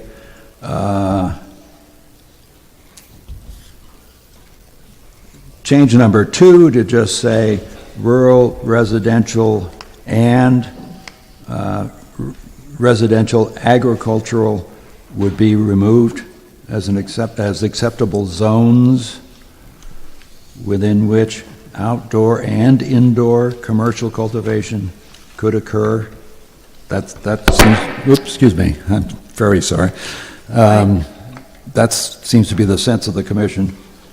So the first sentence is completely eliminated. No, I'm up on number 2 now. Yes. Okay. The first sentence of number 2 is gone. No. No. That's setting forth the zones that are currently permitted. So all we Okay. need to do is add an extra number that says anything in U, RA, and RR, and you can actually add it to your number 4, will all have to either apply for a rezone or relocate under the terms that we talked about earlier. And I think, Julie, you made good notes on that, right? Yeah, I mean, we're just trying to outline, I don't know that we need exact language. We Right. just need to know what zones you want it in and don't want it in. Okay, RA, RR, and U need to be corrected Okay, with lateral transfers or So- rezone. Okay, and so in terms of, okay. Now, that, I just want to pull this board, because I Yeah. don't get to make up the rules as I go along. I have other people that weigh in. So, RR, RA, and U, not included. They have to be a lateral move and, lost my brain, Or a zoning change, or zone change. Commissioner Wooster, correct. Agreed. okay. you don't agree? I will agree with that. There's 5 And we're, votes. we're in Okay. compromise. So RR, let's see, do we want to come up with specific language there? No, we're going to leave No, that just- to legal counsel. We're leaving it generic for That's them great. to deal with. Okay. Okay, what's So- your next So issue? basically, RR and RA are joining unclassified in paragraph 4. Right, and then if you don't like the way that it ends up when it gets to the supervisors, you can go there and speak during public comment and complain. I think that's great. That you did not agree to that. Okay. But, so in paragraph 3 then, we want to, that's where we have the We're done with setbacks. 3, we just finished. We just polled everybody. No, I thought we were pulling them as to 4. What about in 3, okay, it's clear to council that we have, So what I understand is that you want to see outdoor or mixed light cultivation allowed in the A1, AP, and general forest zone. correct? Any existing cultivation that is in the U, the RR, or the RA must cease operations. They can apply for a zone change, and we still have to sort of discuss the nuances of how they might be able to relocate to another, and what time frame, those kind of things. But right now, the only thing I have clear is that it's not going to be permitted in the U, the RR, or the RA. It would be permitted for outdoor mixed light in the A1, AP, and GF zones. That's what I get. So 75-foot setbacks, I mean, it's... No, they said So- 200, we 200. polled. Okay, yeah, okay. So Okay. the setback is, do we have consensus at 200 for outdoor cultivation is 3 votes appropriate? on it. Okay. No, wait a minute, 3 votes for... Well, 7 3 votes rules, so it for doesn't two- matter yeah, what you 200. think or I I'm think. sorry, yeah, gotcha. Okay. So can and we so- talk briefly about indoor cultivation? And that we get down to 5 and... It's in 3, the indoor Number 3. cultivation. Oh, yeah, okay.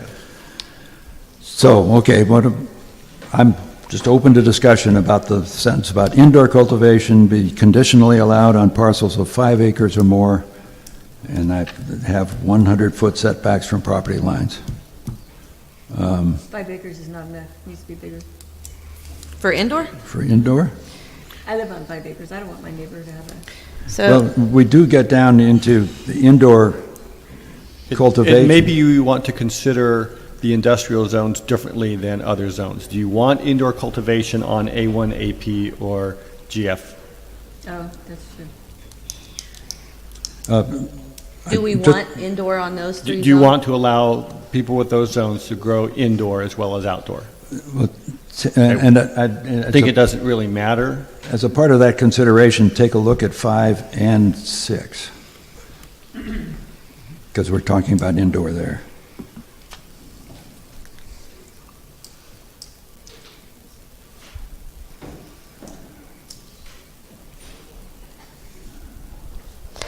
On industrial M1, M2, M4 parcels, the only commercial cultivation allowed would be indoor. Why? I That's- think that should be the opposite. I think it should be general forest and A1, AP versus manufacturing For indoor cultivation. for indoor. What? I don't understand Wait a why minute. he's... Well, I think what I'm hearing is that in the 3 zones that we're saying it's okay, it could be either indoor or outdoor. Sure. Now the question is, to what extent would you want to allow it in an industrial zone? And Why I think does the it way have it to was be written right indoor? now is it indoor, the way the ordinance, we allow it for indoor only On manufactured? in manufacturing zones. The setbacks, the 75-foot setback does not apply. This is under the urgency ordinance, just so this is where we're at right now. Just the standard setback applies. It requires it to be fully indoor, enclosed, not visible from the Okay, outside. and does it require the charcoal filtration for the odors?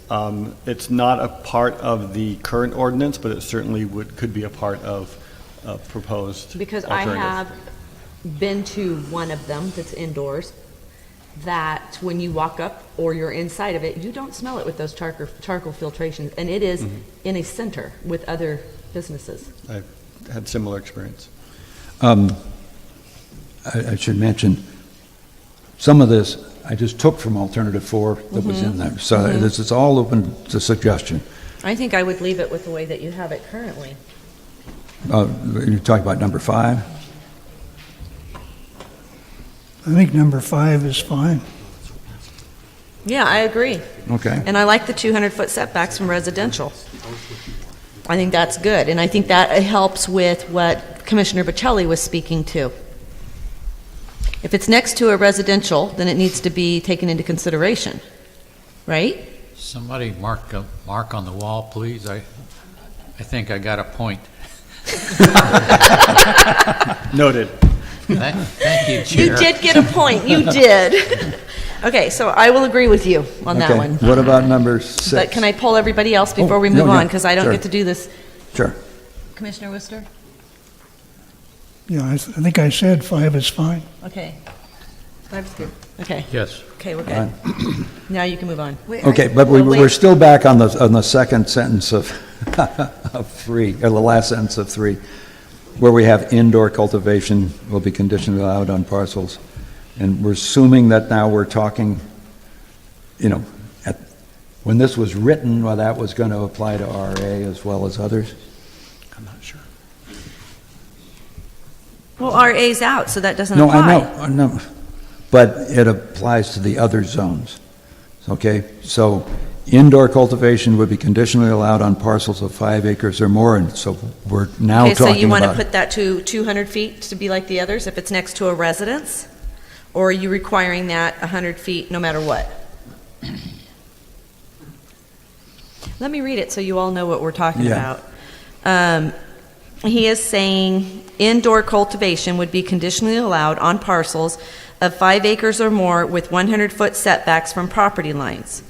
Project level CEQA analysis would be required for all applications received for No. parcel zoned to the RA, which we would delete that. we delete that. Because we're not allowing it in RA. Yeah. And indoor cultivation would be conditionally allowed.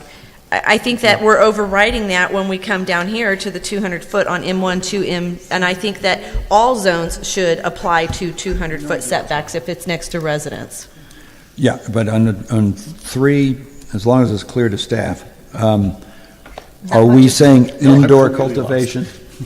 What zones are we permitting indoor cultivation on generally? Not just the situations on 5 and 6, but what?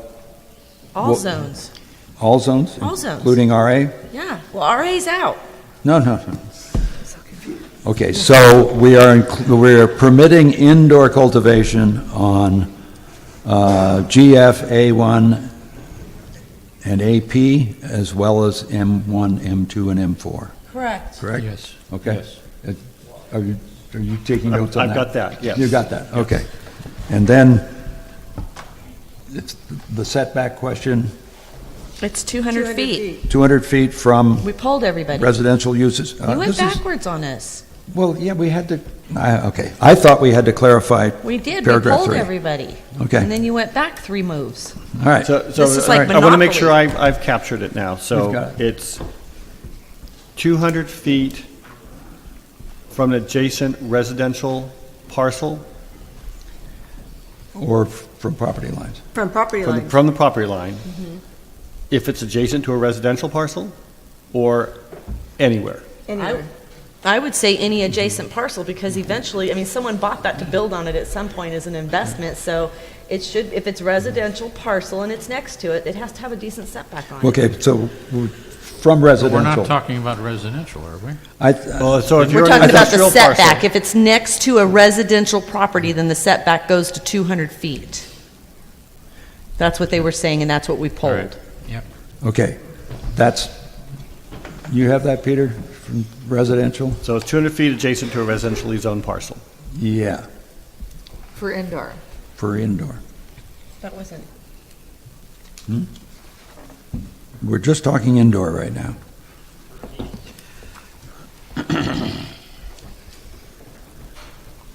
I don't know that you need 200 feet, generally speaking.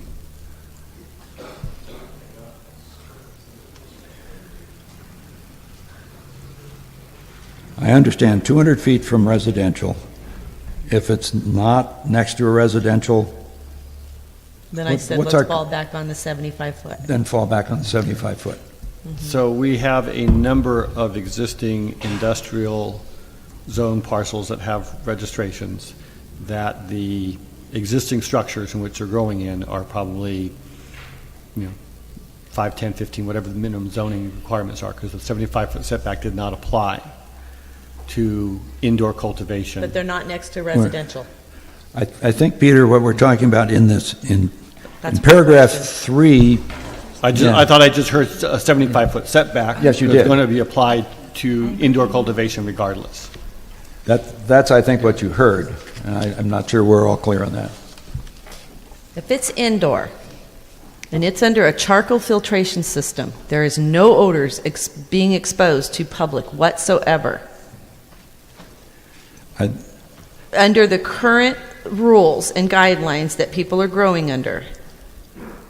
What is the setback? Whatever the minimum setback is for the zone. Okay. Which could be 10 to 20 feet. I think that's great. I think we should just put in the sentence in paragraph 3, which is going to apply to, So you know what we're having an issue with here? Don't worry about the language That's of where the I was alternative. No. Tell us what it is you No, want. I understand. We can write it down and craft it. I understand, okay. Let's see if we have consensus on this. That for indoor grows, other than the specific ones talked about in 5 and 6, the normal setbacks, just normal county setbacks would apply if there's a county-approved odor filtration system. But there would be a 200-foot setback if it's next to residential property. I'm trying to make you That's happy. what we've said 3 times. Fine. But I want to make sure that the other commissioners on board, because we talked about a 200-foot setback if it's next to residences. What we're saying is, because of the way that the existing rules are, if it's inside and it's filtrated and it's not next to a residence, key word, not next to resident, then the setbacks right now are whatever the property boundary setbacks are for county code. Are you guys okay with that? Yes. Commissioner Wooster, Yes. Sisk, that's 3, Bocelli? Not next to a residential, an RR or R. No. Or a residence on an M2. As long as they have a filtration system and there are no odors coming Yeah. your way. That's okay. Okay. Got it? So can we go through? So standard zoning setback or 200 feet if it's adjacent to a residential parcel. So I also just want to, did we decide, going back to outdoor, that we're requiring conditional use permits, or is it, or not? Have we decided on any of this yet, as far as what kind of a permit? Not yet. Okay. Because the word I- conditional, okay.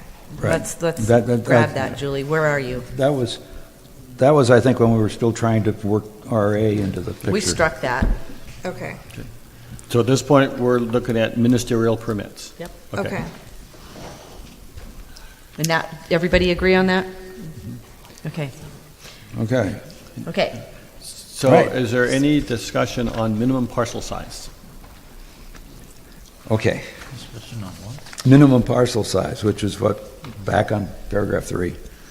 So we're talking about minimum parcel size for outdoor grows right now on GF, A1, and AP I zones. thought it was 5 acres.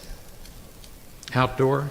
Outdoor This is cultivation, outdoor. This We're says talking- 10. Outdoor. Yeah, we were Never talking mind. 20 Okay. or even more. So we went from 10 to possibly 20, but now we are out of, we're in GF, A1, and AP. I'd say a 10-acre minimum is, As long as it's not in A good thing. residential or residential agriculture. right. Those aren't allowed anyway, so it doesn't Correct. matter. Right. So what I'm saying is that I don't know why the parcel has to be mega big if it's not touching a residential property line. If it's touching a residential property line, then that makes a difference. Right? That would make sense. Okay, so So you think even smaller than 10 is okay? as I long think as the it's 5 not- acres is okay if it is not in a residential neighborhood Well, You're or talking touching- outdoor? adjoining, or touching a residential parcel. adjoining. Outdoor. Yes. Okay. Are you okay with that, or you want bigger? Bigger. Okay, bigger, how big? Well, it says 10 acres here, so. at You wanna least go it's 10? acres. Commissioner Wooster, you want bigger, smaller, better? Well, as long as you're not next to a residential use, if you Okay. have a 200-foot setback, I'm okay with 5. Yeah. Can I also just ask on this, so let's say you have now one that is on a 5 acres and it's next to a non-residential parcel. We're gonna do that, And then Liz. they want to change, the person who's next door wants to change to I'm assuming we're talking about at the time of the application. So I'd only. like to kind of address this two ways. If you are on a 5-acre parcel not touching residential, it's okay. But if you are on a parcel touching residential, should we make it 20 acres or more? I would think 20. Okay. Does that work? Yeah, I just want to make sure that there's also sort of a first in time. So if we have a grow that's applying, and at the time that they apply, there is no residential parcel next to them, so then we're talking I about. think they're grandfathered at that point if Okay. someone's coming in Okay. behind them. So, okay, just want to make sure. Because now you're talking about a zone change from somebody else. Right. Okay, that's different. So if it's adjoining a residential, we're talking 20 acres? Yep. Okay. With your 200-foot setbacks, right? Yeah, Okay. and 5 acres otherwise. Right. All right, that's clear, Peter? For outdoor, yes. What about indoor? Huh? What about indoor cultivation? Yes, okay. As far as the size of the Partial property? size, yes. Now, we've got 200-foot setbacks. I don't know that we, and So if we have the if it's going to be filtration. indoor, I would be okay with the 5-acre charcoaled. If it's not charcoaled, they need to go to the 20, I think right? we Or do you want require it to go to the, charcoal. you So, guys so want it many bigger? of the industrial parcels we have are not 5 acres. Right, they're not. And so you want to keep that as a 5-acre minimum, so only larger industrial parcels. I thought, And I think the one I that didn't think we limited you and I acreage have- on the M's as long as it was indoor and charcoal filtration and not next to residents, Well, right? that's the question I That have. was what I thought.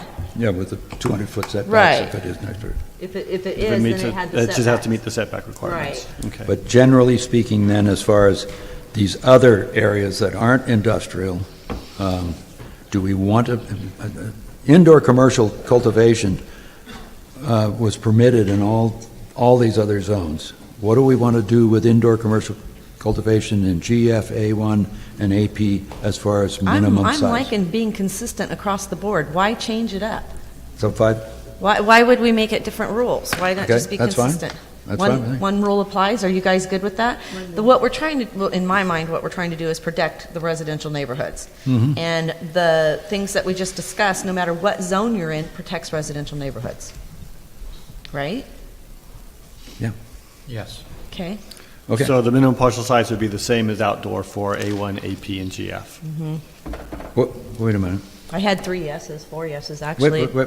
I'm not, I The minimum I said yes. parcel, I the minimum think- parcel size for indoor cultivation on A1, AP, or GF is the same as outdoor cultivation. Yes. Yes. Why does that make sense if you have the charcoal filtration? I mean, why do you Okay, so need, you've been outvoted. well, like- I'm So I'm raising not- a question. I'm not sure that everybody else understood what the question was. Okay. So you're going to have, What is wrong with G1 and A1 that you're having an issue with all of this? Tell us what it is. no, the issue I have between indoor and outdoor is if you have indoor with filtered air, which you say is quite effective, which is, I'm glad to hear it. I don't know why you need the same parcel size as outdoor, which is what I'm understanding you're saying. No, that's not what we said. Okay? What? If you're doing the indoor and you're in a charcoal filtration system and it's not impacting the neighbors, we went with county standard setbacks. Setbacks, yes, but what about the acreage?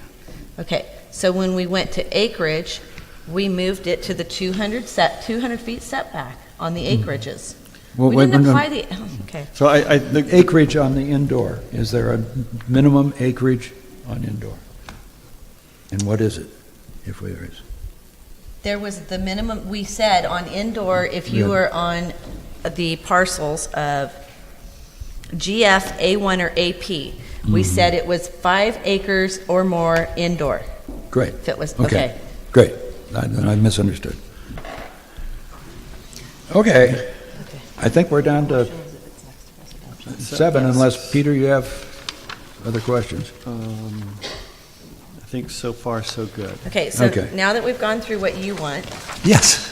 and altered it, I'd like to go down the line and let each commissioner now have an opportunity to say, yes, no, I hate it, no, I'm not going there, I don't like it, and As a second choice. yes. So, Commissioner Wooster, did you have your own vision and plan that you want to discuss, or are you happy with what we just did today?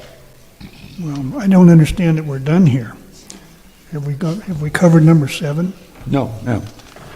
You mean up to the point where we're at? Up to this Up point. to this point, well, I would add, I don't know what this multiple permits is, because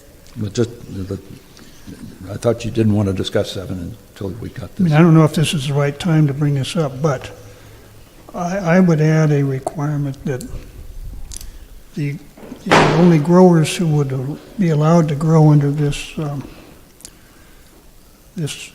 regulatory ordinance would be those who qualified under and registered under the urgency ordinance, because I don't think we need another influx of outsiders coming in here correct, trying to take advantage of this, correct. in my view. You can limit the number of licenses, but I would Are we limit it to gonna- those that applied and registered and have met the guidelines. They're And- grandfathered, we're done. Don't you agree? But- And those that are pending waiting approval?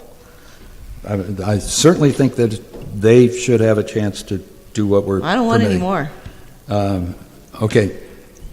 As they, I always hate to bring things up like this, as they die off, it just disappears. Bite my tongue, go ahead. I mean, So if we limit the number of grows, what do you think that number should be? Right now, Well, we have, this would- how many permits that aren't even completed yet? I think what we're doing is going to limit the number of grows considerably. I mean, the EIR indicated that if we adopted alternative 4 as it was set in the EIR, it was going to reduce things by 45%. And I'm guessing by now, by taking rural agricultural out, residential agriculture out, we're probably dropped down to 50 or 60%. I would like to just propose that we will not be accepting any new applications in this county. What we have is it, and if they get denied through this process, they're out. So I would like to poll the commissioners on that.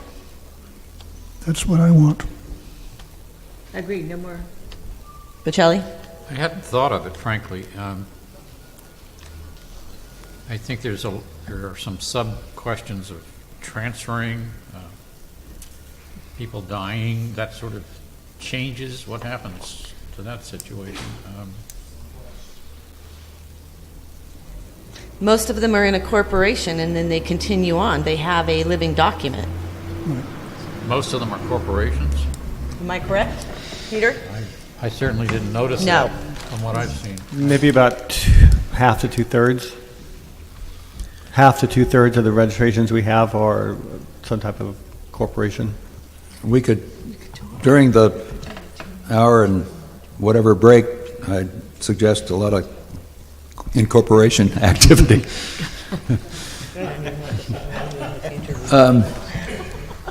Okay, well, it always can be, it can be amended at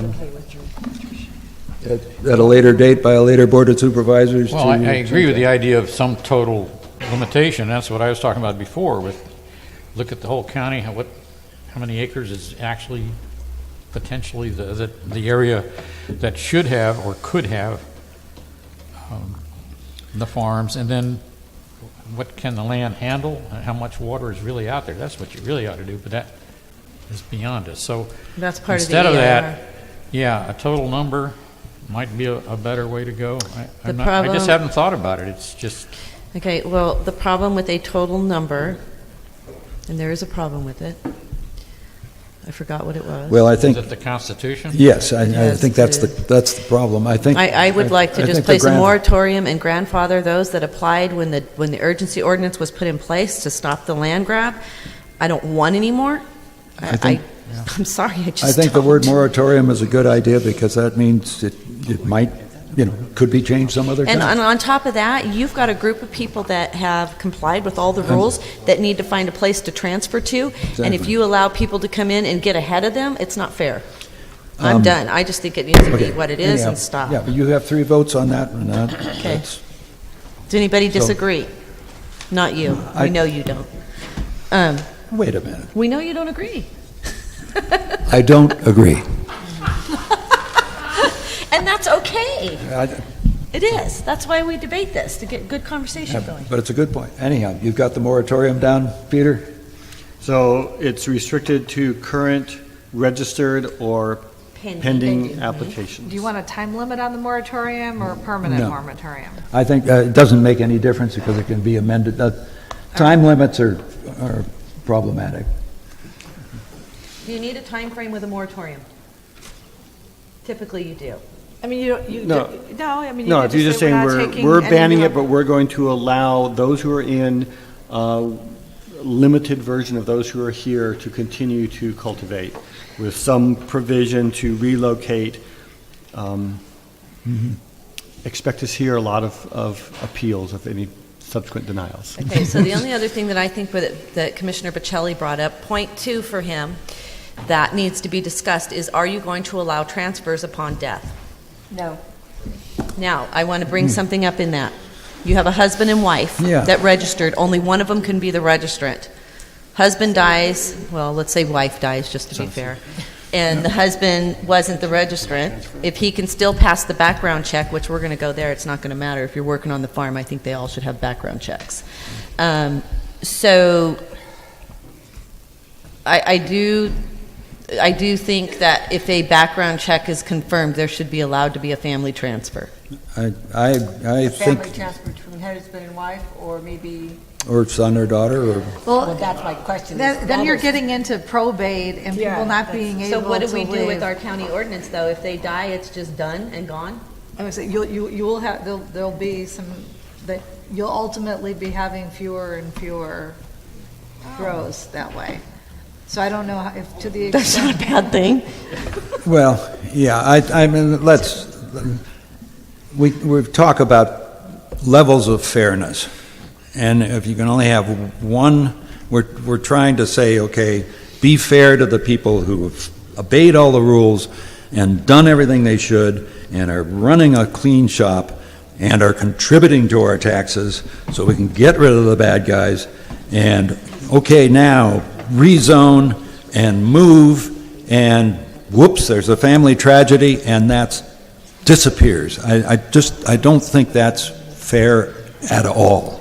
And remember, this is our second choice.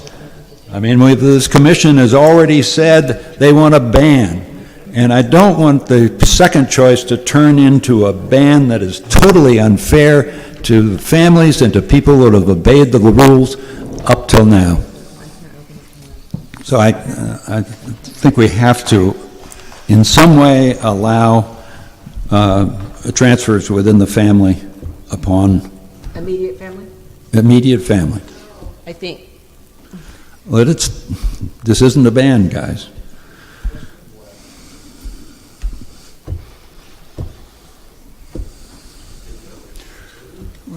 I think I agree with Commissioner Laddish on this one. You I think what? think it should definitely agree be with allowed to Commissioner Laddish go to on the this one. family. I think there should be allowed transfers on death to immediate family, wife or kids. Okay, Julie's concerned that we're getting involved in probate issues, and we've got to be careful there.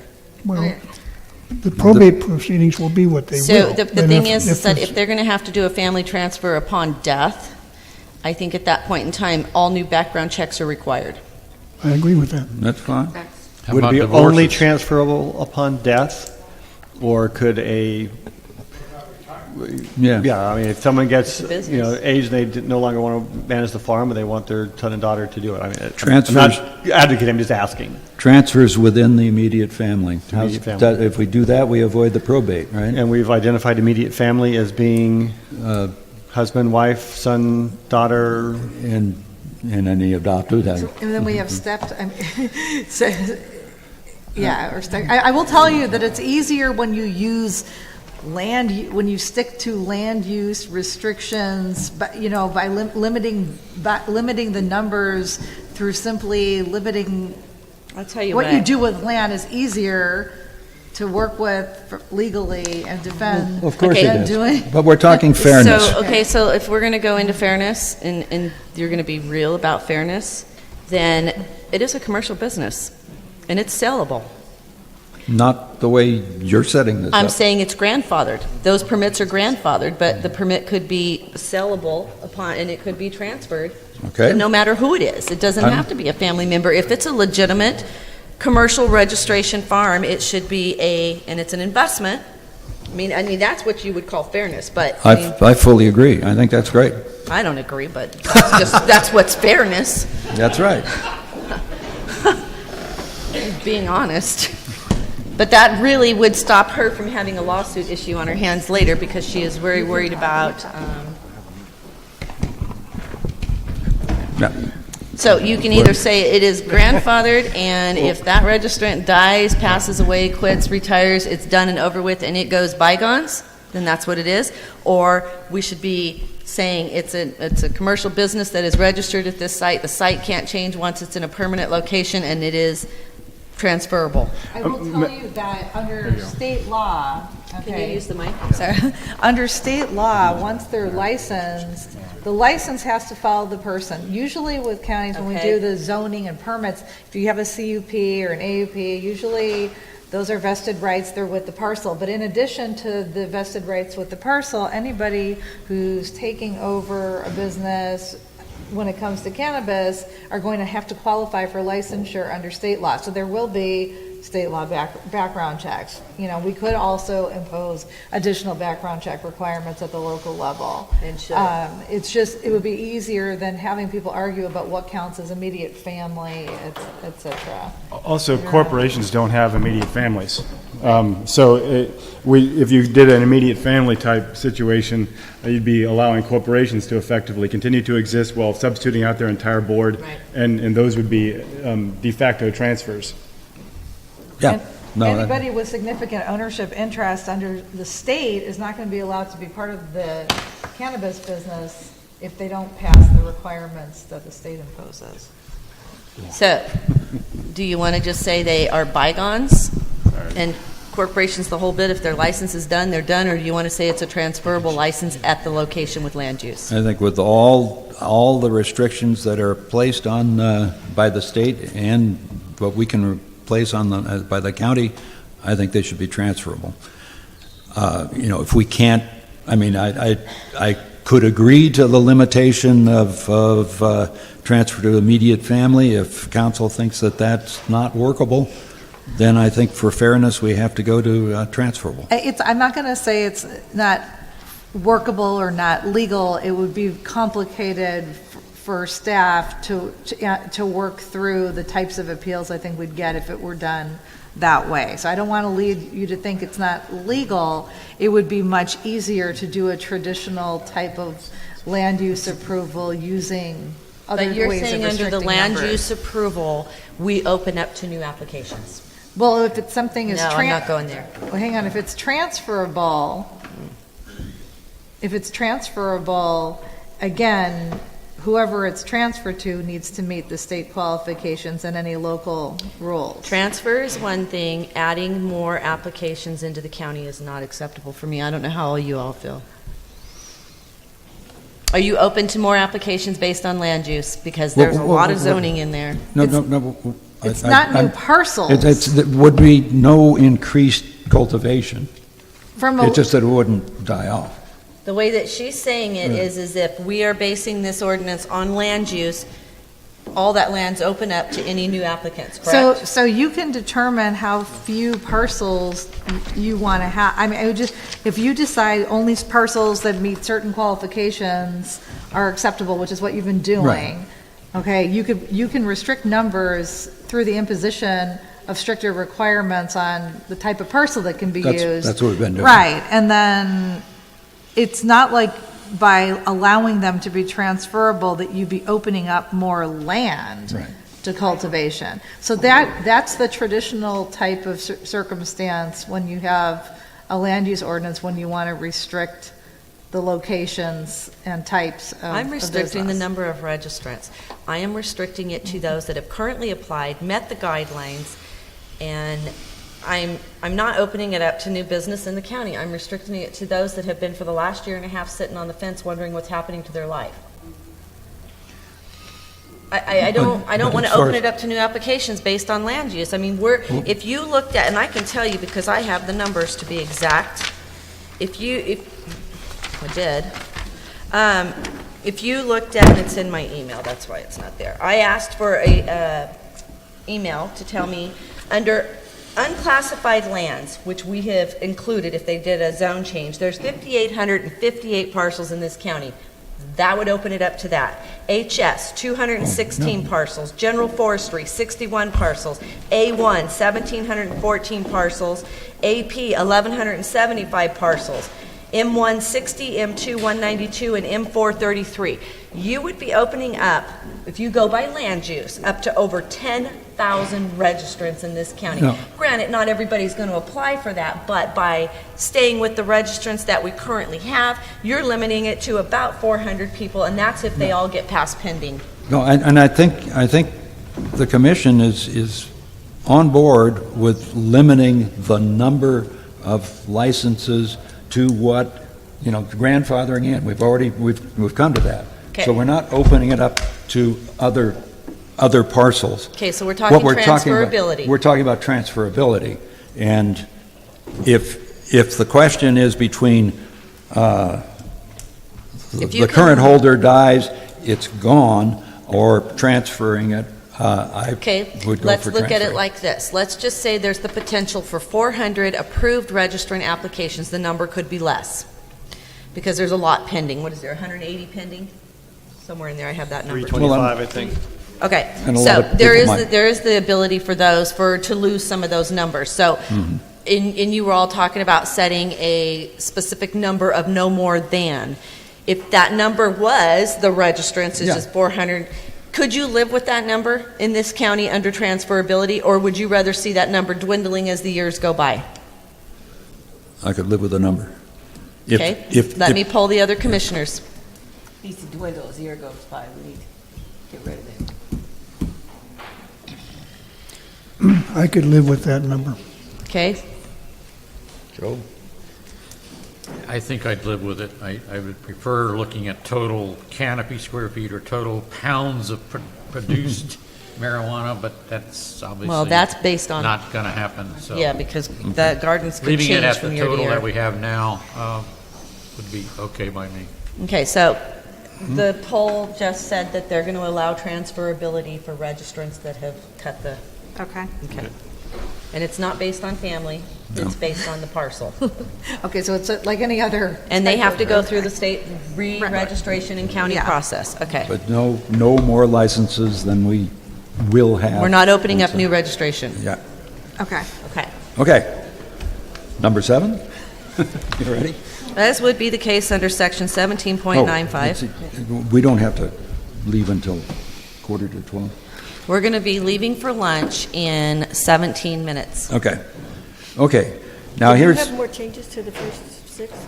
Well, I have more changes, but they can wait. Let's just go through number Okay. 7. have more changes. 7 is a concept, and I don't know,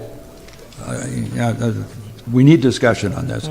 Is that suppose you have a parcel that is zoned it is the right size under these standards we have, and it's actually a 50-acre parcel. Now, and is there any reason why we shouldn't permit several grows on that parcel as long as they meet all the requirements as far as setback size, and are separated from each other by a certain amount. As a matter of land use, I don't see any problem with that, but, and... Talking about That's increasing registration. No, wait a minute. We're talking about the people who have to move, have to transfer, and they are going somewhere else that is appropriately zoned and is a large parcel, and if it's that large, it's probably out really in the boonies. We don't allow that now. Yeah, under the proposed ordinance, Okay, the way I so- read it. But, okay, we can allow it. It's a question Okay, of whether it's a good Let me poll idea. the commissioners. Well, just a second, let me finish presenting it. There is a concern, you wouldn't want to grow all together, and because, as the EIR mentioned, you have problems with the flow of deer and this sort of thing. So you would want to keep them separate. Anyhow, okay, poll the commission. I have concerns about water. You're talking about major expansions here. What is your thoughts about multiple licensees on one property? I don't even think the state provision allows for that, does it? You can have one licensed activity per premises, but premises is not limited by parcel size. So you can have more than one quote-unquote premises on a single parcel. That's a state. I'm voting State no. law. What are you doing? I thought we'd have some discussion on this. I can read it. Do I? Okay. As would be the case under 1795130 of the 2016 proposed ordinance, multiple permits could be located on the same parcel as long as each permitted grow individually met the land area and setback requirements set forth in 3 above. The individual permitted grows on the same parcel would be separated from each other by at least 200 feet. And everything's negotiable. So now we're up for discussion with the other commissioners. Under the current UO, isn't there's a square footage limit, right? 22,000 square feet at 4 22,000. It's limited to acres. one per site, per parcel. Yeah, so I There would be no... mark this on the wall. I have to disagree with Commissioner Ladd. Ooh, ouch. There would be no impacts to any current growers that are registered because we don't allow multiple grows on the premises. I'm talking about the people who have to move from somewhere else. The transfers. Okay, I have some things to say about this. Yes. There is a downside to permitting this because each one of those grows is going to need water. And when you start concentrating these grows on a single parcel, you're concentrating the water use, and that's a very difficult thing to deal with. We'd only have so much water. And so I would not go for it for that reason. But another subject just got touched upon, which is a 22,000 square foot limit. That's in the urgency ordinance, but I do believe the state is going to allow licenses, some at least in excess of 22,000 square feet. And I think that this ordinance that we're working on now needs to limit it to 22,000 square feet per grow. We don't need mega grows in this county. And Just another point that's, last point on this, and this has to do with the water, and it has to do with the mitigation measure. 3.5-3, which is on page 3-6 of your final environmental impact report. And this, hold on.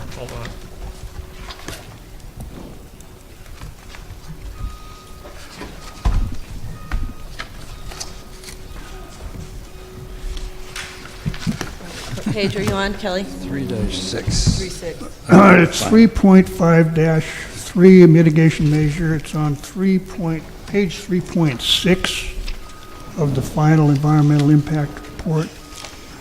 And this is the one that requires monitoring of wells. And I think it needs a little bit of work because it goes through and tells you what kind of testing you have to do. And then the last sentence says, if continuous decline of water levels is observed for a period of 5 consecutive years in the source water supply well, an alternative water source shall be procured until well water levels have recovered to within 10% of pre-drawdown levels.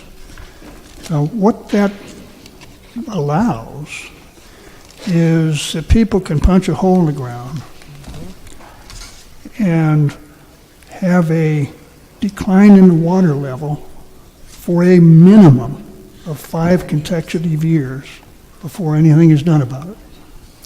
There is no limit on the amount of depletion.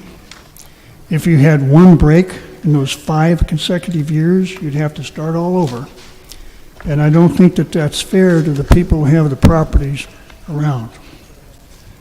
I think that was changed from 3 to 5, I think because of something the CCWD said. You are correct about that, but that doesn't make it right. No, it doesn't make it right. There was I questioned that change myself. So it seems to me that if you're having a decline in the water levels for, say, 2 years, you got to do something about it. I mean, you can't keep pulling down the water supply to grow your crop.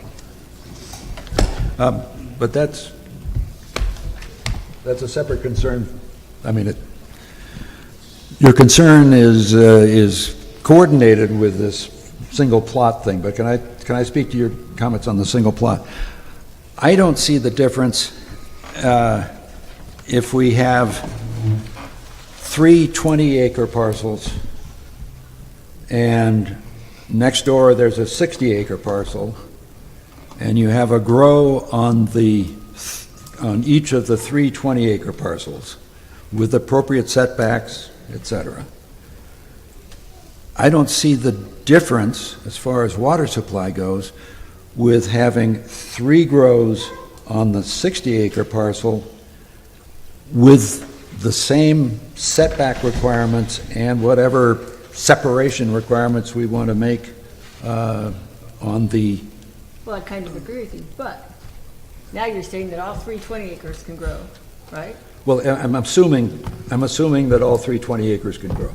And then that 60 acres could grow twice the amount, 3 times the amount. So now we've 4 gone times the from amount. I'm talking about... So now you've talked. So now you've gone from a 22,000 square foot grow to 66,000 square foot grow on one parcel On because one you're parcel. allowing 3 permits. What do you mean, no? Oh, well, it's No, not... that's what you're it's- doing. That's what you just It's- said. Okay, wait a minute. I'm not saying we're going to have one fenced area that's 66,000. I mean, this... You that's- said multiple grows. Yes, I also said they are separated, they have the same setbacks, they can be separated, they could look exactly from the air just like the 3 next-door properties with the same separations on each of them. I don't see where it's a difference in the water supply. And are you saying they have to have 3 permits on 3 separate properties right now, and those 3 permits have to be carried over to 1? So are we adding additional multiple No. grow permits, or are you saying No. so-and-so has 5 permits, and they want to bring their 5 permits to 1 piece of land? They're Okay, getting... time out, guys, Because they're getting kicked out. It's a phrase that just kind of came to me. But yeah, I mean, we're talking about the fairness of the people who are transferring, and I just did not see a difference in water problems or anything if we did this full, if we had the multiple permits. Now So you're we had enough discussion, in my opinion, if you want to... You're consolidating permits. You're taking 3 separate grows and putting 3 separate grows on 1 piece of property. With the separations that they would have if they were on 3 20-acre properties. Okay, well, if you don't allow this multiple grows on a single parcel, you're not offending any reliance interest because it's not permitted now by existing grows. And if you don't allow it, you're sort of heading off the problem before it starts. In other words, when you know it's going to be 1 well per parcel, you know where you're at. You have limited it right up front. If you start allowing multiple ones, you don't know where you're going to wind up. So I'm not in favor of number 7. I'm not either. I've got constituents down on Penn Gulch that their well went dry from the neighbors growing around them. So it's too risky. I mean, you're not talking about an infrastructure in a county that has county water everywhere. Many people are on wells, and you're talking about impacting a big area. I think you can take a poll right now and we can move on. Okay, what would you like to do? Gee, I like number 7. Okay, thank you. How about you, Commissioner Bocelli? No. Commissioner Sisk? Remove it altogether. Delete it altogether? Yes, ma'am. Okay, thank you. Commissioner Worcester? I would delete number 7. And I would delete number 7, so number 7's out. Thank you. We appreciate all your hard work. I do want to say that. Okay, And you thank know you. what? Before we start on number 8 or Yeah. anything else on here, I'd like to just call us, let's go to lunch now, and everybody be back at 1:15. That's fine. Okay. Good.